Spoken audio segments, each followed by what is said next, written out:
Hello, my name is James Hall, and I am presenting on e-learning app for expanded learning for fund management for business on October the 4th, 2020. I'd like to start by giving you a little overview of the agenda that we're going to go through for this presentation. So first, we're going to see a little bit about the project overview. We're going to look at the project scope. We're going to take a look at some organizational information, the cost of this project, resource management, and then we're going to look at a quick summary of the work that we're doing, and then we'll give time for some comments, questions, and next steps. So you might ask, what is expanded learning? Expanded learning is a program that is designed for students that are in the out of school time of the core instructional day, where academic support, enrichment, physical movement, social emotional learning, and the ability for us to expand the horizons of the students in which we work.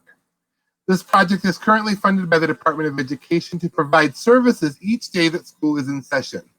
Foster youth, homeless youth, and low-income students have the priority in the program. However, all students are allowed to attend the program.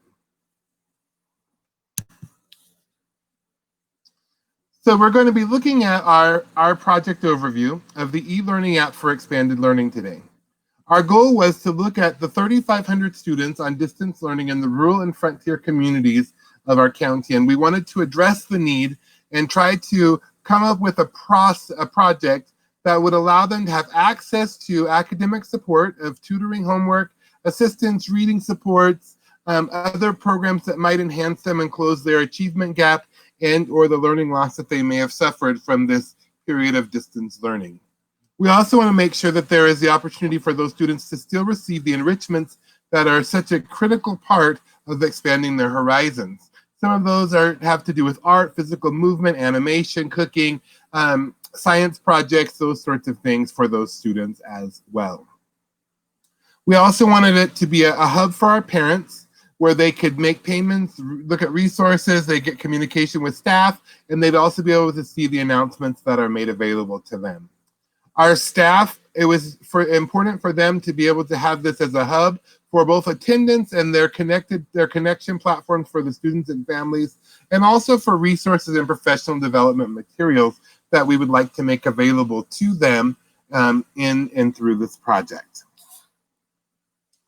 Some important things to note about this project is that the project has funding of $168,000. We're a little bit of time constraint because the project must be completed and launched by December the 31st, 2020. It needs to make sure that it's a hands-on platform that can be utilized on primarily any device, but we wanted to make sure that this was utilized on cell phones and tablets, as many of our students have access to those particular tools and connectivity devices. It also needs to make sure that we wanted to make sure that there was an opportunity for small group instruction and large group meetings and interactions that could take place for our students, and we felt that that needed to be integrated into the program. And we want to make sure that there's an opportunity for student attendance tracking, as well as an integration of professional development for our students, for our staff and for our parents. While this project is unique to the expanded learning culture, it's important that as we move forward that we don't lose any aspect of our current programs that we would provide of in-person learning while we shift over to this point of distance learning. One of the things that was reminded to me was it says that project scope defines the work that must be accomplished to produce a deliverable with specific features or functions. And I think it's important that while we look at our specific procedures and routines that we are about, it's also important for us to recognize and to understand that through this process that we are also made aware that each and every one of our students and families and staff need to make sure that they have access to all of the tools that they are in need of today.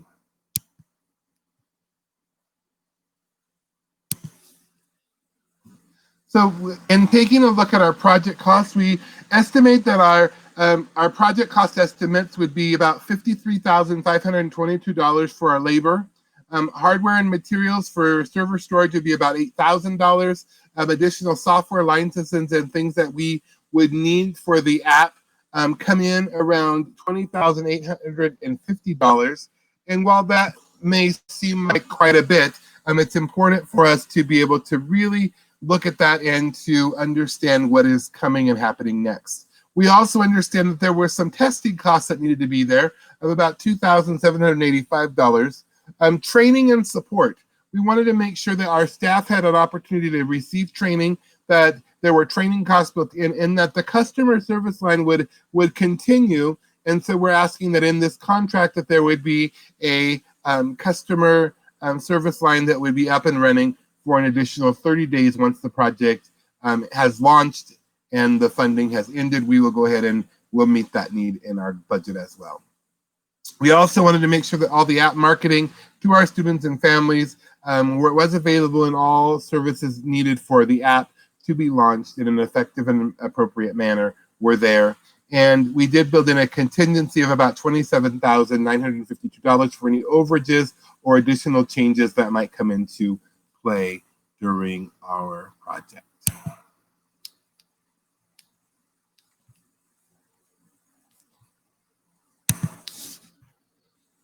Remember that as we look at this project, it's got a very short timeline. The project is scheduled to start on September the 7th, must be completed by December the 30th. And by completion, that means that it must be launched and the bills be paid and rendered at that time. So the final contract would be payable at that point in time. We did note through this process that we did have some potential risks. Some of those risks that we looked at, because the project is so heavily on outside resources, that we felt that there might be a need for and difficulty gathering some of the educational resources and getting permissions for those. And so we felt that that was kind of a medium risk. We also have a huge lot of coding that needs to be done by our staff working on the project. And sometimes you have cost overruns or people are sick and the flu season is within this time frame. And so we felt as though that risk was at a medium level.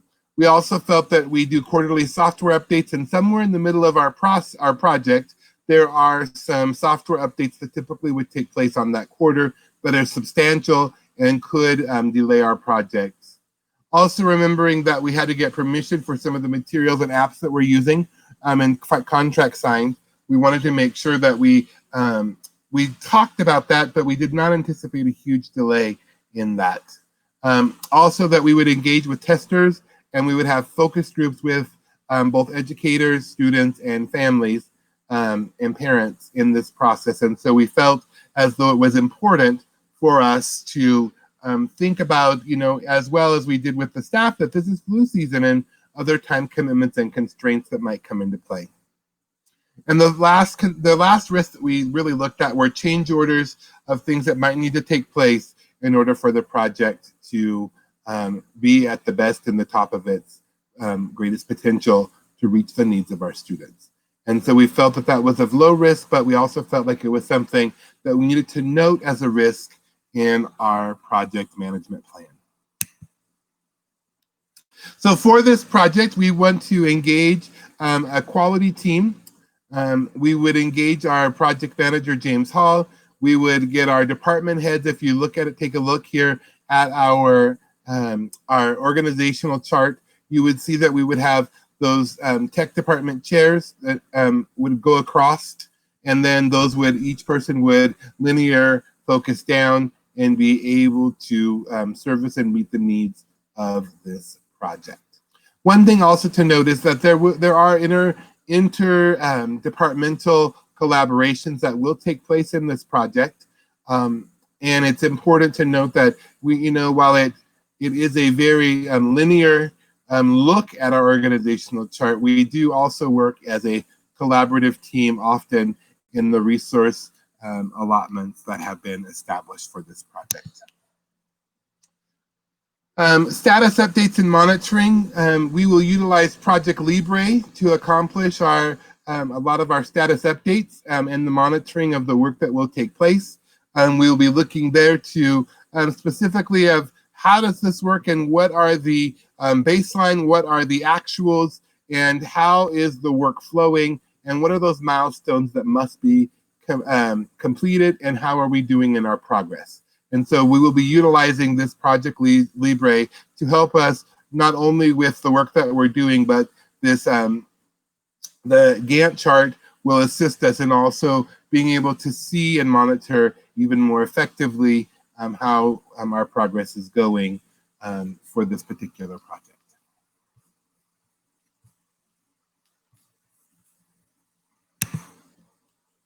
So some of the things that we learned through this project is that our project met our scope of time, our time, and our cost goals. Our success was measured by being on budget and on time. Our student, staff, and parent engagement and feedback that we received really shined in the quality of the project. We had constant open communication was our key to success and helped us to avoid many of the problems that we could have potentially run into. Our evaluations have shown so far that the project exceeded the expectations of the project at launch, and the project team worked to achieve a great outcome for our project and for our students, families, and staff. As we come to the close of our project, one of the things that comes to mind is Luke chapter 14, verses 28 to 30, which says, "Suppose one of you wants to build a tower. Won't you first sit down and estimate the cost to see if you have enough money to complete it? For if you lay the foundation and are not able to finish it, everyone who sees it will ridicule you, saying, 'This person began to build and wasn't able to finish.'" We believe that through our project management plan, that we were able to find total and complete success in implementing and delivering a quality project for our clientele. So at this time, I'll take any questions, comments, or anything that you might have in regards to the next steps. Well, thank you for participating today. It has been our privilege and honor to share with you a little bit about our project and for you to see and to know a little bit more about eLearning, our solution to helping our expanded learning programs reach their full potential. Thank you and have a great rest of your day.